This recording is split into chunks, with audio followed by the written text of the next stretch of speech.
If you want to add fingerprint on the Xiaomi 17T or 17T Pro, then in that case we need to open settings.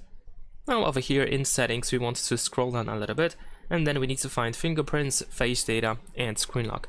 Enter your screen lock password in order to continue. If you don't have a screen lock password, then you will have to set it up first to be able to record your fingerprint. Once you have screen lock password, you can tap on record fingerprint to begin the setup. Of course, we need to enter our password once again to continue.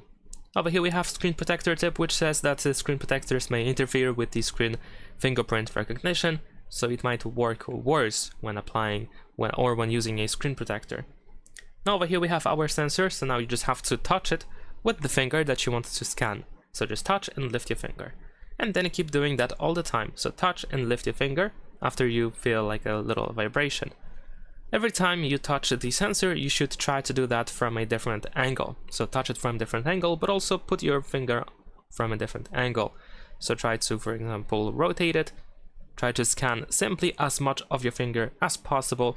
So make sure that you can always unlock your phone without any issues whatsoever. And after a couple of these touches, we should be able to set up the fingerprint. We can just tap on done, and that is pretty much it. Leave a like and subscribe.